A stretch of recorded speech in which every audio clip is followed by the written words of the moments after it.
So forget everything you've heard about climbing mountains to find enlightenment. Today, we're not going up. No, we're going the other way.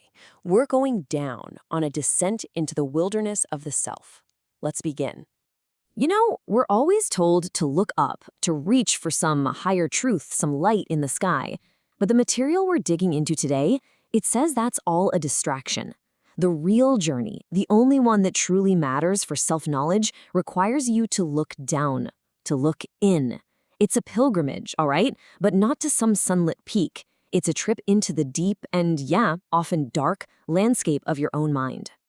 So where does a journey like this even begin? Well, it starts right where most of us are living right now, in a world we've built not for truth, but for comfort. A place that feels so safe, but just might be the most dangerous place of all for the soul. And the thing about this architecture is just how personal it is. I want you to think of it like a city of illusions you've built all around yourself, brick by brick.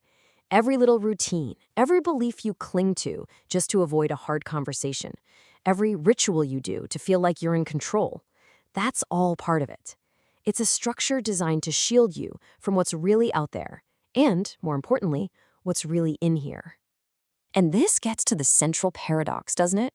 The cage is gilded. It's beautiful. It's comfortable. Its bars aren't made of cold, hard iron. They're made of our own deep-seated desire for safety and for things to just be predictable.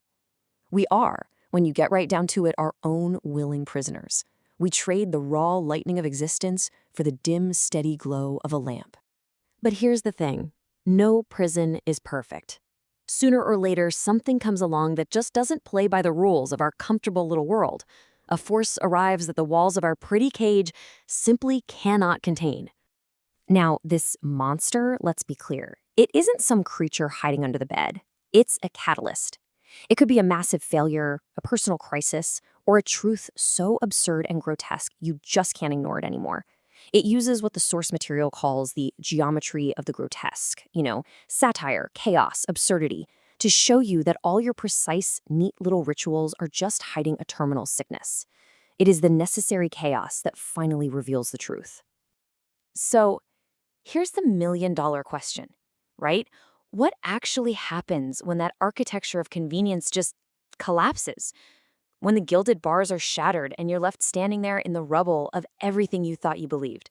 Well, it's terrifying, of course it is. But it is also the very first moment of real freedom. And this is where the real journey, the descent, actually begins. Once that cage is gone, you find yourself in the wilderness. And not some forest or desert, but the one you've been carrying inside you this whole time. And the first encounter you have in this wilderness is with a figure you know all too well. The first being you meet in this psychological underworld isn't some enemy you have to fight and defeat. No, it's something way more intimate, and because of that, way more challenging. It's described as a dark sentinel, a guard, but it's guarding you from yourself. The daemon is basically a mirror. That's it. It forces you to finally confront what this philosophy calls your ignoble knowledge. And what's that? It's all the hypocrisy you ignore every day, all the traumas you've pushed down, all the parts of yourself you have carefully hidden away. It's the kindness you talk about but don't practice. It's the ambition you deny you have but secretly crave. This isn't a battle you win. It's a truth you finally face. So confronting the daemon, it's the necessary collapse of that fragile self. It's the event that forces a choice. Are you going to stay in the wreckage, or are you going to forge a new sovereign spirit? This forging happens through a process the source lays out as the 3 metamorphoses of the soul. Okay, so this path out of the wilderness involves 3 huge transformations. The spirit first has to learn to carry the weight of truth, like a camel. Then it has to learn to destroy illusion with the fury of a lion. And finally, it has to create brand new meaning with the innocence of a child. And it all begins with acceptance. The camel stage is all about radical responsibility. It means you kneel down and you willingly take on the full, crushing weight of your own history, what the source calls the original catastrophe, without any comfort, without any illusion. You carry your failures, your pain, your decay, not to get pity, but simply because they are yours to carry. This isn't about being a martyr, it's the ultimate act of ownership. But you can't carry that past forever. The spirit has to transform again, and this time it becomes the lion. The lion's whole purpose isn't to bear weight, but to shatter it. Its roar is a sacred no against every hollow value, every thou shalt that was forced on you by the gilded cage. See, before you can build anything new, you have to clear the ground.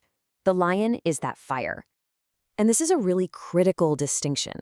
The lion achieves freedom from things, from old duties, from oppressive morals. It's a necessary clearing of the stage, but it can't build anything new. For that, you need one final transformation, one that moves from a powerful no to a profound yes. It's moving from the fire of negation to the fire of becoming.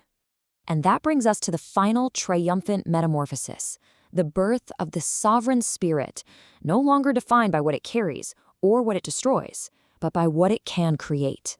You see, the child doesn't look for a better place or ask for external validation. Having cleared the entire slate, the child becomes what the Source calls a self-propelled wheel. It generates its own motion, its own meaning, its own values from within, in the total void left behind by the lion's destruction. This quote just nails it perfectly. The child's yes isn't just accepting what is, it's a declaration of what will be. It's a light that creates itself in a world that's been stripped of all external light. It's the ultimate act of creative power. And this all leads to the ultimate state, the logic of one. And here, that original catastrophe of your past isn't a weight to be carried anymore. It becomes a foundation to be willed. You don't just accept your past, you actively choose it, affirming every single joy and every single sorrow as essential to who you are now. You become the author of your own story. And this, really, is the core lesson of the entire descent. The destruction, the confrontation, the chaos, none of it is an end. The monster, the daemon, the lion, they're all just catalysts for growth. In the wilderness of your own psyche, nothing is ever truly lost if you use it to become something new. So, we're going to end by turning this whole philosophical journey right back on you. We all live inside an architecture of convenience to some degree. The question isn't if the cage exists, but what it will take to break it. What absurdity, what crisis, what monster is waiting to arrive and begin your own descent?